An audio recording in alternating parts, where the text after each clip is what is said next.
আজ দেখো কোথায় এসেছি, মা মনসার কাছে এসেছি। এখানে প্রচুর ভক্ত পুজো দিতে আসে, আর জ্যৈষ্ঠ মাসে মেলা হয় বলে এখানে প্রচুর পরিমাণে ভিড় হয়। মাকে দর্শন করলে তো জয় মা মনসা। ভালো করে আমরা পুজো দিয়ে নিলাম। এখানে প্রচুর পরিমাণে লাইন ছিল, আর টিকিট কেটে ঢুকতে হচ্ছিল। খুবই তাড়াতাড়ি পুজো হয়ে যাচ্ছিল, কারণ প্রচুর পরিমাণে লাইন ছিল। দেখো মা মনসার মন্দিরটা এখন আরো অনেক সুন্দর করে দিয়েছে, দেখে কত ভালো লাগছে। আর এদিকে দেখো ভোগ হচ্ছে, ভোগ দেওয়ার জন্য কত দূর দূর থেকে মানুষ আসে এখানে। এখানে দেখো কত মানুষের ভিড়, বুঝতেই পারছো কত মানুষ এসেছে। এখানে নাকি সন্ধেবেলায় যাত্রাপালা, নানা রকম কীর্তন এসব হয়।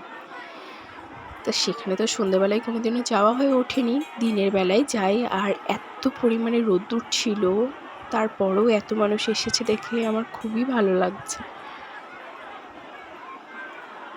দেখো কত সুন্দর, কত মেলাও বসেছে এখানে প্রচুর। এই দিকটাতে পুরো খাবারের দোকান। আর এদিকে দেখো আমরা একটু কিছুটা খাবার খেয়ে নেব পুজো দেওয়ার পর।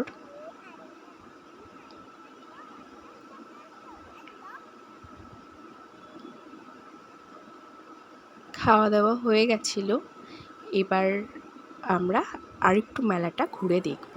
দেখো এদিকে কত খাবারের দোকান, জিলাপি, চপ, সিঙ্গাড়া, কত কিছু বিক্রি হচ্ছিল, ডালপুরি। কত রোদ্দুর দেখতে পাচ্ছ। আমার তো বাড়ি এসে খুবই শরীর খারাপ করছিল।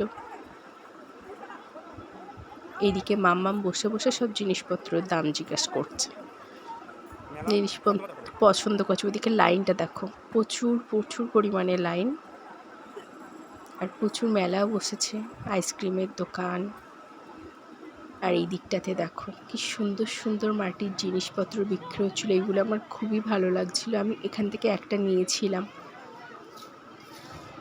তোমরাই দেখো, বলো এই ভিডিওটা কেমন হচ্ছে। আমার তো খুব ভালো লাগছে, আর মেলা দেখলে তো সবারই ভালো লাগে। টাটা, সবাই ভালো থেকো।